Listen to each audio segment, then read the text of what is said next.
अस्सलाम वालेकुम नाज़रीन, मैं हूं आपको समीर बेग और आप देख रहे हैं FM4 के टीवी का प्रोग्राम नाज बरदानी, जो पाकिस्तान का सबसे मोतबर हालात हाजरा का प्रोग्राम है। मेरे साथ स्टूडियो में मौजूद हैं हमारे मुल्क के मुमताज़ दानिशवर सीनियर कॉलम निगार तजियागर अदरीस नाज साहब। तो आइए इनसे बात करते हैं। अस्सलाम वालेकुम सर। वालेकुम अस्सलाम। कैसे हैं आप? अल्हम्दुलिल्लाह। सर, आज मुस्लिम लीग नून के कारकुनों के लिए बड़ा खुशी का दिन है कि आज डेली मेल ने ना सिर्फ मियां शहबाज शरीफ पर लगाया गया करप्शन का इल्जाम वापस ले लिया बल्कि माफी भी मांग ली। आप इसके बारे में क्या कहते हैं? समीर, मतलब मैं तो इसके बारे में रोजाना कहता हूँ कि हमारे मुल्क में ये जो कहा था ना सुकरात ने कि कानून जो है वो ताकतवर के लिए मकड़ी का जाला है जी, उसमें ताकतवर नहीं बन सकता। मकड़ी का जाला है ताकतवर के लिए। पाकिस्तान में अगर पाकिस्तान ना बनता तो शायद सुकरात की ये बात जुटलाई जा सकती। उसका सबूत ना दे सकता वो बेचारा कि ताकतवर के लिए कानून मकड़ी का जाला कैसे हो सकता है। आप देखिए यूरोप में, वहां पे ताकतवर जो है वो कानून से बाला नहीं है, वो कानून के शिकंजे में आता है। जब उसने कहा तो उसके बाद आप देखिए सुकरात हुआ है 469 कबल मसीह, यानी कि हजरत ईसा अलैहिस्सलाम से कुछ 4.5 सदियां, पौने 5 सदियां पहले। हजरत ईसा अलैहिस्सलाम रसूल सल्लल्लाहु अलैहि वसल्लम से 6 सदियां पहले हैं जी। तो ये मतलब कुछ 10 सदियों से ज्यादा का फासला बनता है। रसूल सल्लल्लाहु अलैहि वसल्लम का दौर आता है, फिर उमर फारूक रजी अल्लाह तआला का दौर है, जो रसूल सल्लल्लाहु अलैहि वसल्लम मतलब उनके तराशे हुए हीरे। तो आप देखिए वहां पे कोई एक बंदा ऐसा नहीं जो ताकतवर हो और वो कानून उसके लिए मकड़ी का जाला हो। तो लोगों ने कह देना था कि सुकरात ने जो बात की वो बात तो बिल्कुल बड़ी अजीब बात कह दी उसने, और उस बात की कोई वैल्यू ही नहीं है। ये कैसे हो सकता है कि कानून ताकतवर के लिए मकड़ी का जाला हो? हैरान कुन बात यह, पाकिस्तान मार्च वजूद में आता है, इस बात को कितनी सदियां गुजर गई। साथ में को 14 सदियों से ज्यादा हो गया और सुकरात उनसे कुछ 10 सदियां पहले। इसका मतलब ये कि कम से कम 2400 साल जो है वो कब्ल बात की उसने। तो जिस बंदे ने 2400 साल पहले ये बात कही थी कि ताकतवर के लिए कानून जो है वो मकड़ी का जाला है, आज वो साबित हो रहा है। अगर पाकिस्तान ना बनता तो हम शर्मिंदा होते कि सुकरात जो था वो बड़ी कच्ची बातें किया करता था। पाकिस्तान बन गया, उसकी लाज रह गई सुकरात की। कानून मकड़ी का जाला है ताकतवरों के लिए, पाकिस्तान ये साबित कर रहा है हमारा कानून। अच्छा, सबसे बड़ी करप्शन हुई, इमरान खान का एक क्रेडिट है। मैं बार बार ये कहता हूं कि अगर इमरान खान साहब थोड़ा सा 2018 के इलेक्शन में फैसले दुरुस्त कर लेते, वो भी चोरों को अपने कंटेनर पर ना खड़ा कर देते, तो इमरान खान इस मुल्क का सबसे बड़ा लीडर था कायदे आज़म के बाद। लेकिन इमरान खान साहब ने भी वही गलतियां की अपने इंतखाबात जीत के हुकूमत बनाने के लिए। खैर, आज ये मौजू नहीं है। इमरान खान का इस कौम पे एहसान है, उसने चोरों को, सब लोग कहते थे, पीपल्स पार्टी वाले, पता जब उनकी बारी आती थी वो कहते थे मुस्लिम लीग नून ने नवाज शरीफ लूट के खा गया, मुस्लिम लीग नून लूट के खा गई, ये हो गया वो हो गया। बीबी ये कहा करते थे अपनी स्पीचेस में। अच्छा, नवाज शरीफ साहब बीबी के बारे में ये कहा करते थे और 10% की जो गर्दान करते थे आसिफ अली जरदारी के मोहतरमा के शोहर जो है वो मिस्टर 10% है। कोई ऐसा पाकिस्तान में डील हो ही नहीं सकती जब तक मिस्टर 10% को 10% ना दिया जाए। तो ये इल्जामात लगते रहते थे और ये उनका खेल था, ये हमारा कौमी खेल था, इल्जामात लगाना और उसके नतीजे में वोट हासिल करना। लेकिन जब इमरान खान पॉलिटिक्स में आए, इमरान खान मतलब वो तो 22 साल पहले आए थे। अच्छा, जब इमरान खान का अरूज आया तो इमरान खान साहब ने जो इस कौम पे एहसान किया कि इन लोगों के झूठ जो थे वो सबूतों के साथ पेश कर दिए। अब कोई बंदा ऐसा नहीं था जिसके सामने इनके झूठ नहीं थे। मैं दोबारा से मिसालें देते तो हर रोज इस पे बात करते हैं। इमरान खान साहब ने 2018 के इलेक्शन से पहले की जो कैंपेन की है उसमें इत्तेफाक से वो आ गया था पनामा लीक्स में इल्जाम लगा था मियां नवाज शरीफ साहब पे ऑफशोर कंपनियों का कि इन्होंने जितनी भी दौलत लूटी है उसका एक सुराग मिल गया, एक कोना सिर्फ मिला। याद रखिएगा, नवाज शरीफ के खजाने अगर या आसिफ अली जरदारी के, इन लोगों के खजाने अगर कारून देख ले तो वो शर्मिंदा पड़ जाए। जिसने इतने हजार ऊंट रखे हुए थे सिर्फ चाबियों के लिए, वो शर्मिंदा पड़ जाए जितनी दौलत इनके पास है। खैर, तो इमरान खान के हथे सिर्फ एक कोना लगा था इनकी करप्शन का। पनामा लीक्स में आया, इमरान खान ने ये कौम पे एहसान किया कि बड़ी स्क्रीनों पे, आपको याद है ना कि बड़ी बड़ी स्क्रीनें होती थी उनके जलसे में, और वहां पे इन्हीं की बातें, इमरान खान करप्शन के इल्जाम नहीं लगाया करते थे, इन्हीं की हुई बातें। मिसाल के तौर पर सलमान शहबाज क्या कह रहे हैं, हमजा शहबाज ने क्या कहा, इमरान मियां नवाज शरीफ साहब के बेटे क्या कह रहे हैं हसन और हुसैन, उनकी उस बारे में एक ही मसले पे इसहाक डार साहब क्या कहते हैं, राना सनाउल्लाह क्या कहते हैं, आबद शेर अली क्या कहते हैं, दोनों भाइयों का मौक़िफ़ है, और मरियम बीबी क्या कहती हैं। इमरान खान साहब ने वीडियो क्लिप वो निकाले और वो कौम के सामने रखा करते थे। अच्छा, एक शहजादा मियां नवाज शरीफ साहब का बेटा जिसकी उम्र सिर्फ 9 साल थी, वो 9 साल की उम्र में अरबपति बन चुका था। वो कहता है कि मुझे मेरे दादा ने पैसे दिए थे। फिर बाद में जब मरियम बीबी फंस गई तो उन्होंने कहा जी वो तो कतरी शहजादे ने पैसे दिए थे, उसने तो मुझे खत भी लिख दिया कि ये सारे पैसे मैंने दिए हैं। इतने झूठ उन्होंने बोले, ये इमरान खान का एहसान है। अब मैं सिर्फ उनके झूठ यहाँ जो इमरान खान साहब हमें स्क्रीन पे दिखाया करते थे वो दिखाना शुरू कर दूं, वो बताना शुरू कर दूं तो प्रोग्राम का वक्त तो वैसे खत्म हो जाए। अच्छा, इमरान खान ने वो सारे झूठ जो थे वो एक जगह पे इकट्ठे करके इनके, जब मरियम बीबी से पूछा गया कि आपके जो वहां लंदन में फ्लैट्स हैं, तो उन्होंने कहा लंदन तो बड़ी दूर की बात है, मेरा तो पाकिस्तान में भी कोई घर नहीं अपना, मैं तो बाप के घर में रहती हूँ। तो बाद में जब सबूत पेश कर दिए तो आज देखिए, अच्छा वो सारे सबूत एक तरफ थे, हमारे अदालती निज़ाम देखें, कमाल का अदालती निज़ाम है। यहाँ पे FIA ने तहकीक की, नैब ने तहकीक की, पूरी इन्वेस्टिगेशंस के बाद अब जनाब मियां शहबाज शरीफ और हमजा शहबाज शरीफ और मरियम बीबी को वो कहते हैं कि ये इनोसेंट लोग हैं, इन्होंने कोई करप्शन नहीं की। मतलब वो जो इल्जामात थे जो हम टीवी स्क्रीनों पर देखा करते थे वो सारे के सारे झूठ का पलंदा साबित हुआ। वो रेत की दीवार ऐसे गिरी कि ये इनको क्लीन चिट मिल गया। आसफ अली जरदारी साहब का मैं 100 दफा रेफरेंस दे दूंगा कि 8 साल उन्हें जेल में रखा, बाद में नैब ने कहा कि ये तो बंदा बड़ा इनोसेंट है, इसने तो कोई करप्शन की सबूत ही नहीं मिले हमें।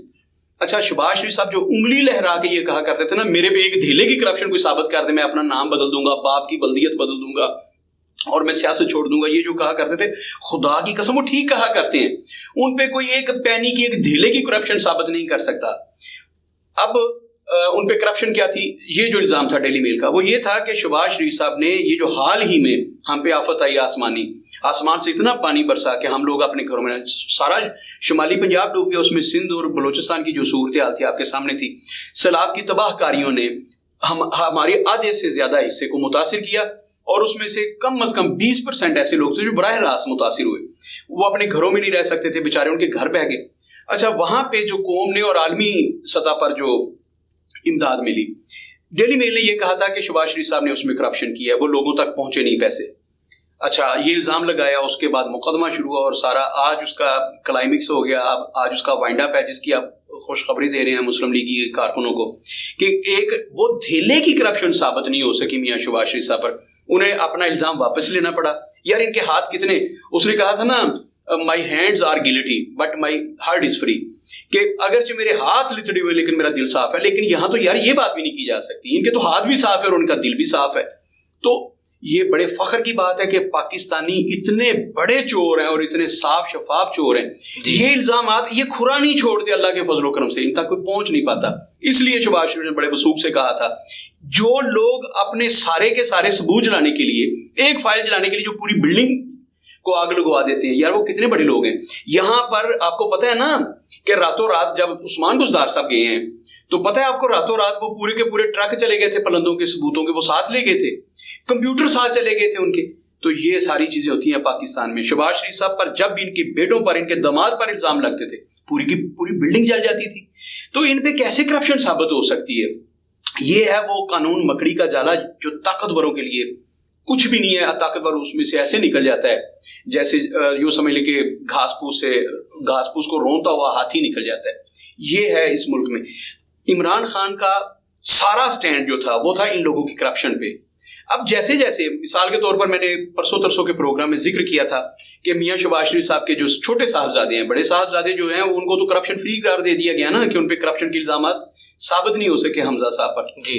उनके छोटे बेटे जो है सलमान शहबाज, उन्होंने भी हफाजी बेल ले ली। अब वो भी पेश होंगे और आप देखिए अगले 8-10 दिन में, सिर्फ 8-10 दिन में इन्होंने आपको तो कुछ डिलीवर करना नहीं है आवाम को। एक ही चीज करने आए थे ना, एक तो वो कानून को लूला लंगड़ा कर जाए जो इनको पकड़ सकता था, जिनका इन्हें डर होता था कि हम करप्शन कर रहे हैं, करप्शन के केसेस खुल गए तो फिर हम जेल में जाएंगे। अब वो खत्म हो गया। अब 60 अरब रुपए की करप्शन करना तो कोई इशू नहीं है। इससे ऊपर करप्शन करेंगे तो कोई आपको पूछेगा, सिर्फ पूछेगा कि हुजूर, और उसकी भी जिम्मेदारी उन पे है, उन्होंने पूछना भी नहीं है, उन्होंने सबूत इकट्ठे करने इदारों ने और साबित करना है। अगर वो साबित ना कर सके तो फिर वो इदारे के सरबरा जो है वो सरबरा नहीं रहेंगे। जो इन्वेस्टिगेशन ऑफिसर था वो ऑफिसर नहीं रहेगा, फिर उसे घर जाना पड़ेगा, जेल जाना पड़ेगा, क्योंकि उसने झूठा इल्जाम लगाया। अब तो अल्लाह खैर सल्लाह वाली बात है। खैर ये पाकिस्तान है अल्हम्दुलिल्लाह। यहाँ पे नवाज शरीफ साहब का केस चलता है पनामा लीक्स वाला, और उसके बाद हर रोज मैं ये बातें करता हूँ और अब मुझे शर्म आने लगी है कि यार मैं किन फरिश्तों पे बात करता हूँ। उसने कहा था ना कि तर दामनी पे ए शेख हमारी ना जाइयो, दामन निचोड़ दो तो फरिश्ते वजू करें। ये वो लोग हैं कि अगर अपना दामन निचोड़ दें तो फरिश्ते वजू करने लगे कि इतना पवित्र पानी है इनके दामनों में कि फरिश्ते उससे वजू करें। आपको पता ना फरिश्तों का वजू नहीं टूटता, ना उन्हें फरिश्तों को। तो कैसा खूबसूरत शेर कहा था उसने कि इन लोगों की तर दामनी पे आपने नहीं जाना। ये लोग तो ऐसे तर दामन है कि अगर ये अपना दामन छोड़ दे तो फरिश्ते वजू करें। इतने मुकद्दस पानी है इनके आस्तीनों में, इनके गिरेबानों में। अफसोस इस बात का है कि मेरी कौम नहीं जाग रही। इमरान खान ने बड़ा टिल लगाया, लेकिन याद रखिएगा मैंने एक जुमला बोला था वासफ अली वासफ का। मैंने कहा था, वासफ ने कहा कि जब कोई झूठा आदमी सच बोलने लग जाए तो खुश नहीं होना कि खुदा का शुक्र है कि झूठे ने आज सच बोला है। वासफ ने कहा था कि झूठा आदमी सच बोलना शुरू करे, खुश नहीं होना बल्कि परेशान होना है और समझ है कि अब सच खतरे में है। ये वासफ ने कहा था, हजरत वासफ अली वासफ रहमतुल्लाह। उन्होंने कहा कि जब झूठा आदमी सच बोले तो खुश नहीं होना, समझो कि अब सच खतरे में है। जब ये लोग इमरान खान साहब बात करते हैं ना करप्शन के खिलाफ, तो मैं समझता था कि अब सचमुच इंसाफ खतरे में है। सचमुच अब जिसको आप कहते हैं करप्शन जो है उसको परवान मिलेगा। उसकी वजह इमरान खान साहब ने फिर साबित किया। उन्होंने अपने कंटेनर पे चुन चुन के करप्ट तरीन लोग इकट्ठे किए। मिसाल देता हूं कि उनकी पार्टी का सेक्रेटरी जनरल जो जहांगीर तरीन था, वो क्या था, करप्शन के केस में है ना नाहिल हुआ और जमात छोड़ना पड़ी। तो इमरान खान साहब की वो जहाज में सवारियां ढोया करता था ना जी भाई, अपने जहाज में, हेलीकॉप्टर तो बड़ी दूर की बात है। तो ये सारे के सारे लोग, उनका ताल्लुक मुस्लिम लीग नून से हो, उनका ताल्लुक पाकिस्तान पीपल्स पार्टी से हो, उनका ताल्लुक पीटीआई से हो, उनका ताल्लुक काफ लीग से हो, किसी भी जमात से हो। आज मोहम्मद सलाई पे इल्जामात नहीं है, लेकिन अब तो अल्लाह खैर सल्लाह सबके मुकदमात खत्म हो जाएंगे। अच्छा, मुझे तो कभी कभी ऐसे लगता है कि एट द एंड पाकिस्तानी कौम को सजा दे देनी है चीफ जस्टिस साहब ने। उन्होंने कहना कि ये सारा किया धरा पाकिस्तानी कौम का है। आप भी देखिए ना, जब बिजली, मैं बार बार कहता हूं कि जब बिजली के बिल आते हैं तो हुक्मरानों का किया धरा हमें भुगतना पड़ता है। अच्छा, आपके गुजरांवाला शहर में मैंने बताया था ऐसे ऐसे इदारे मौजूद हैं जो 1 करोड़ रुपए की बिजली डेली चोरी करते हैं, 1 करोड़ रुपए की गैस डेली चोरी करते हैं, और वो खमियाजा कौन भुगतती है? गुजरांवाला की अवाम। इसी तरह हर शहर में, वो शेखुपुरा हो, वो सियालकोट हो, वो लाहौर, वो कराची हो, कराची में जो कुंडे लगते हैं उसके पैसे कौन देता है भला? उसके पैसे वो लोग देते हैं जो ईमानदारी के साथ बिल पे करते हैं, उनको फिर देना पड़ते हैं। जो लोग कुंडे लगाते हैं वो तो वैसे ही चोर है। अच्छा, जो लोग एसी चला रहे हैं, जो फैक्ट्रियों में डायरेक्ट उनकी गैस की लाइनें गई हुई हैं, वैसे ही चोर हैं। चूंकि बिल मैं पे करता हूं ना, आप बिल पे करते हैं, पाकिस्तान के बेचारे पिसे हुए अवाम बिल पे करते हैं, वो फिर बिजली और गैस के बिल पे करते हैं। तो मैं कभी कभी सोचता हूं कि ऐसा ना हो एक वक्त आए कि पाकिस्तानी अवाम को सजा मिले कि आप लोग पाकिस्तान में पैदा क्यों है, सारी करप्शन की वजह आप हैं। चूंकि आप इन चोरों को सिलेक्ट करते थे और सबसे बड़ा जुर्म आपका है वोट देना, तो आपके हाथ काटे जाएंगे क्योंकि आपने चोर सिलेक्ट किया था। तो ये उनको सजा नहीं मिली। मैंने इब्ने, वो क्या नाम था उनका, खलील जबरान का एक मिसाल मुझे याद आ गई। कहता है खलील जबरान के एक जुलाहा जो अपने घर में उसने लगाई हुई थी, खड्डी लगाई हुई थी, और उसमें वो खेस बुना करता था।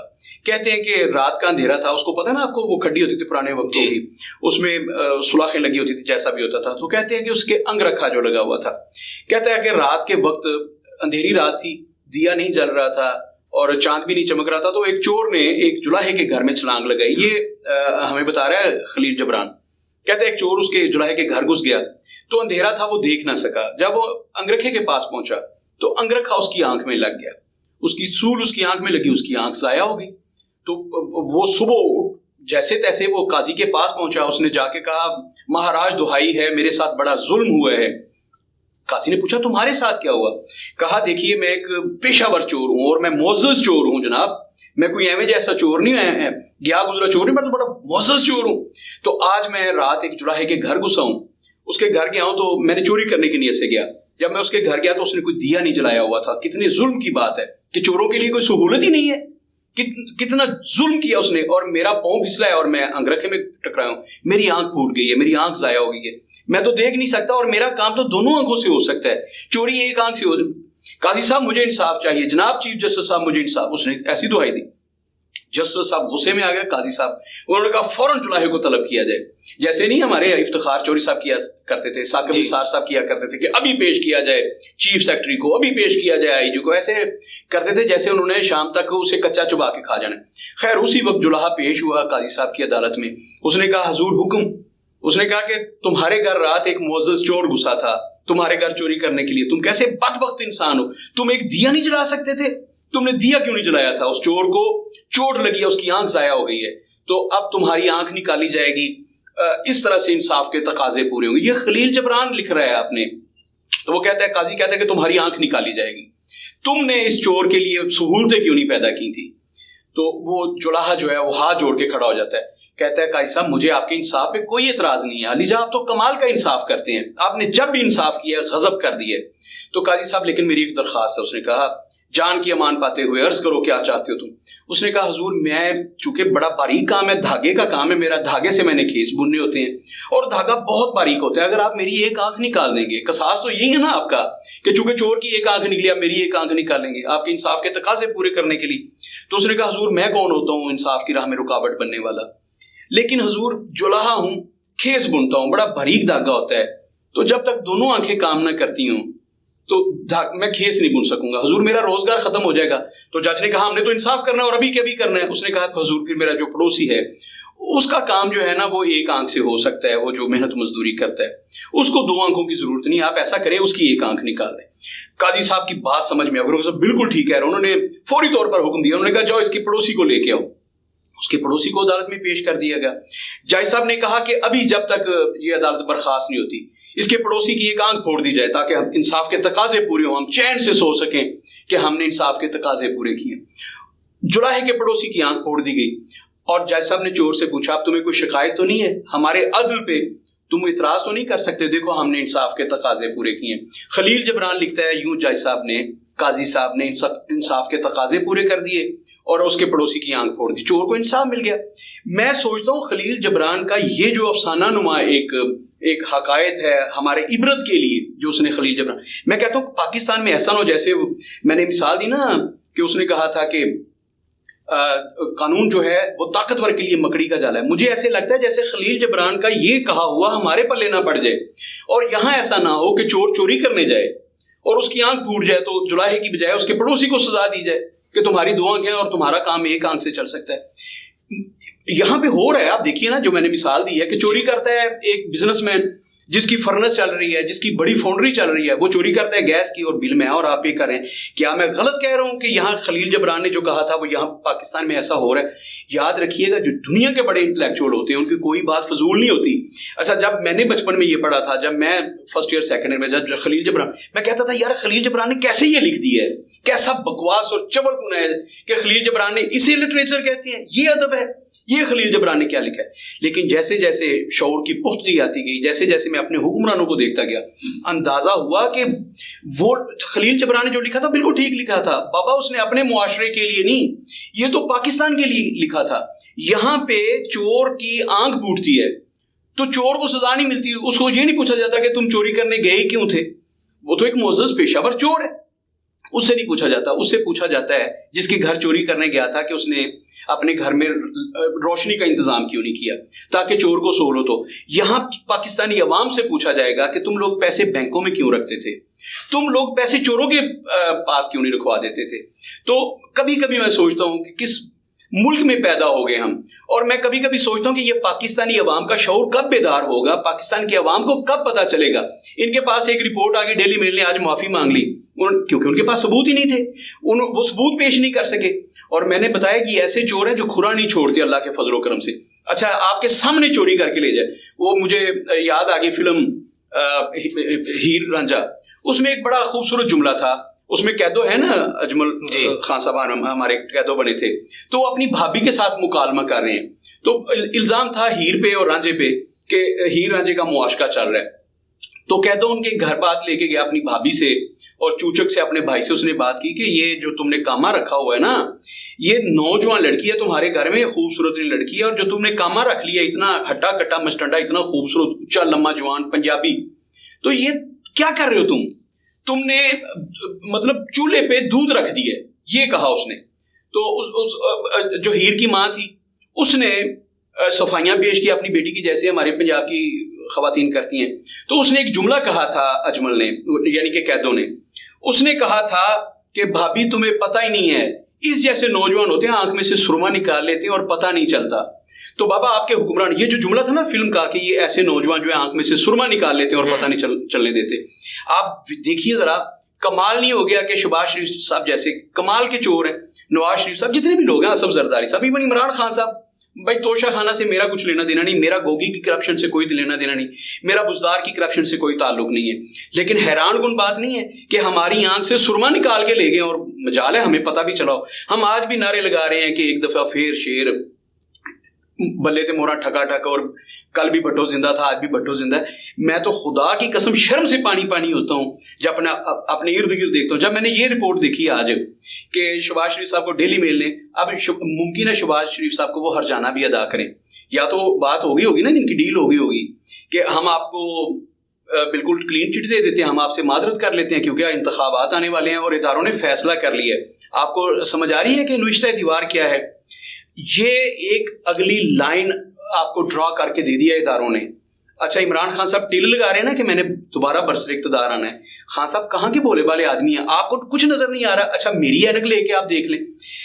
इदारों ने ये बात वाजे कर दी है कि आने वाले वक्तों में जिनको क्लीन चिट्स मिल रही हैं, आप देखिए ना, शहबाज शरीफ साहब का बेटा आ रहा है, सलमान शहबाज, ये वो साहिबजादे हैं जो कहते हैं ना पैदाइशी जमांदरू खरबती, वो हैं सोने का चम्मच लेके। जब ये पैदा हुआ तो पैदा होते ही इसने समझ लें कि 100 अरब रुपया तो कमा लिया था। ये वो बच्चे हैं, 100 अरब रुपए इन्होंने कमा लिए थे। अब जब अदालत इनसे पूछेंगी कि जनाब ये पैसे कहां से है, तो एक कतरी का खत होगा कि जब मैं पैदा हुआ तो कतरी ने मुझे $1 अरब दिए थे या $50 अरब दिए। उन्होंने कहा जनाब आप कारोबार करें। तो मैं जब 1 दिन का था तो मैंने कारोबार शुरू कर लिया और फिर अल्लाह का फजल हुआ। अच्छा, पाकिस्तान की कोई अदालत उसे नहीं कहेगी कि तुम 7 साल के थे, तुम नवाज शरीफ साहब के बेटे तो बड़े हैं ना, 9 साल का तो वो बनता है। ये सलमान बेचारा तो उस वक्त 1 दिन का होगा ना, 1 दिन का, बल्कि पैदा भी नहीं हुआ होगा जब वो खरबती बन गया था। तो इनसे कौन पूछेगा? कोई पाकिस्तान की अदालत, कोई पाकिस्तान का इदारा, नैब को तो इनको डंग निकाल दिया है, FI इनके घर की लौंडी है। कौन इनसे पूछेगा कि बाबा आपने करप्शन किया? मैंने हजरत उमर बिन अब्दुल अजीज की मिसाल दी थी यहाँ पर 3-4 दिन पहले। अब दोबारा अच्छा नहीं लगता कि दोबारा रिपीट करूं। याद रखिएगा, जब तक एहतसाब का अमल ऊपर से शुरू नहीं होता, और हम बार बार बात कर रहे हैं, मैंने कहा था जिस मुल्क में चीफ जस्टिस 10-10 रुपए इकट्ठे करके बेकारियों की तरह, यार ऐसे तो बेकारी भी नहीं करते, जैसे साकिब निसार साहब ने किया था, 10-10 रुपए आपके अकाउंट से लिए और उसके बाद इस मुल्क से अरबों रुपया लेके चला गया। किसी ने पूछा उससे? मैं बार बार कहता हूं कि कर्ज उतारो, मुल्क संवारो।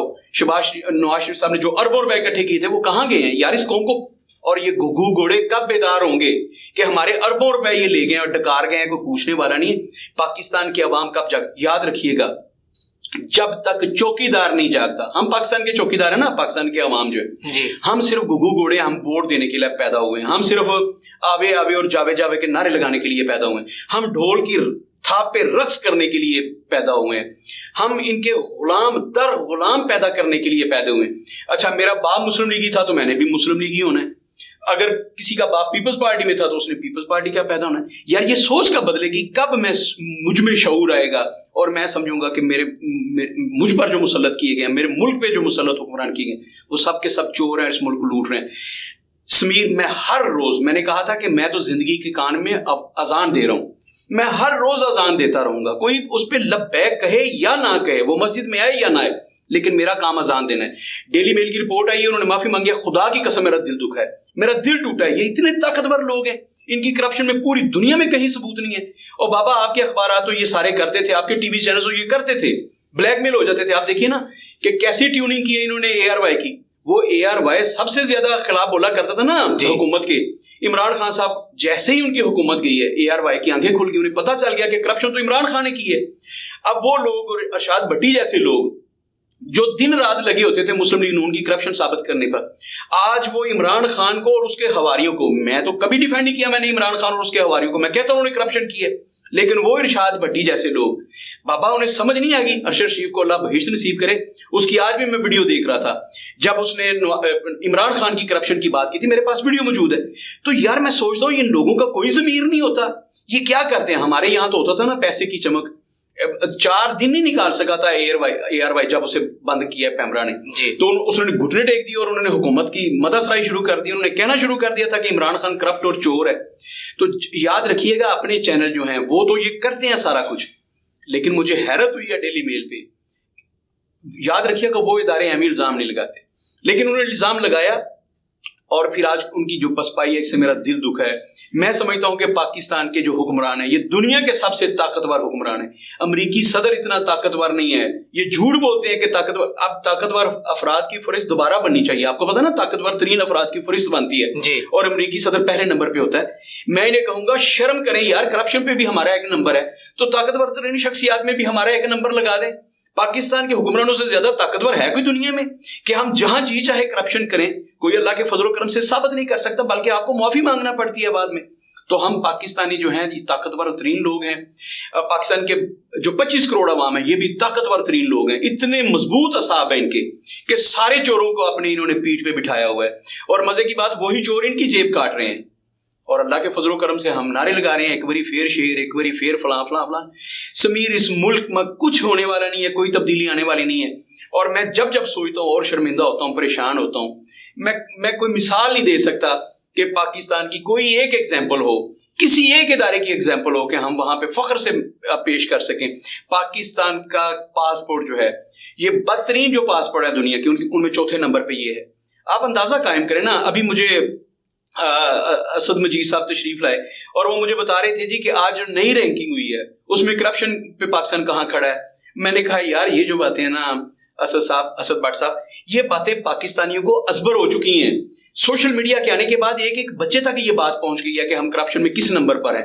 लेकिन मजाल है कि कोई एक पाकिस्तानी इस बात पे सोचे। अच्छा, मुझे ईमानदारी से बताइए, करप्शन आपने और मैंने की है? पाकिस्तान पे जो 50,000 अरब रुपए के कर्जों के अंबार हैं, वो आपने और मैंने लगाए हैं। कभी गौर कीजिएगा ये किन लोगों का किया धरा है, लेकिन अल्हम्दुलिल्लाह हम उन्हीं को सपोर्ट कर रहे हैं जी। आज पीपल्स पार्टी वाले जब आसफ अली जरदारी का, वो बड़े फख्र से कहते हैं कि जनाब देखा, 8 साल में नैब ये साबित नहीं कर सकी थी, मिस्टर 10% का इल्जाम जो था वो सिर्फ इल्जाम था, साबित नहीं हुआ। और आसफ जरदारी साहब जो है, फूलों से उन्हें नहला दिया गया, फूलों में उन्हें दबा दिया गया और कहा गया कि आसफ ये मर्द कलंदर है जिसपे 8 साल में करप्शन साबित नहीं। बाबा, अब मुस्लिम लीग नून के जियाले भी अल्लाह के फजलो करम से आप देखिएगा कैसे नारे लगाएंगे इंतखाबात में, और शबाश ने उंगली लहरा लहरा कर कहा करेंगे कि मैं वो शख्स हूं जो पूरी दुनिया ने जिसकी इन्वेस्टी, जिन्होंने सिर्फ पाकिस्तानी अखबारात और टीवी चैनल जिसका वो एहतसाब नहीं किया था, ट्रायल नहीं किया था, पूरी दुनिया ने मेरा मिलकर ट्रायल किया, लेकिन अल्लाह के फजलो करम से मुझ पे एक धेले की करप्शन साबित नहीं हो सकी। शहबाज शरीफ के लिए बड़ी खुशी का मुकाम है कि शहबाज शरीफ की तकरीरों के लिए अब एक पॉइंट मिल गया, उंगली लहरा लहरा कर वो तकरीरें किया करेंगे जी कि बाबा मैं उन लोगों में से जिसने पूरी दुनिया ने हमारे आसफ अली जरदारी की गवाही सिर्फ पाकिस्तान के अखबारात, मीडिया और इदारों ने दी थी, मेरी तो इंटरनेशनल सतह पर पजीराई हुई है। वहां की अदालतों ने ये चिट लिख के दी है, पता है ना, केस अदालत में था और पिछले दिनों उन्हें जुर्माना भी हुआ था। अब वो कहेंगे कि मैं तो आलमी सतह पर, मेरे पास सादिक और अमीन, और मैंने तो कभी करप्शन नहीं की। जब ऐसे आपके पास सर्टिफिकेट्स होंगे तो अल्लाह के फजलो करम से मैं आपको लिख के देता हूं कि पाकिस्तान की जो आप बार बार बात कर रहे हैं कि पाकिस्तान डिफॉल्टर होने के करीब है, याद रखिएगा जब तक ऐसे चोर आप पे मुसल्लत हैं ये कौम तरक्की नहीं कर सकती।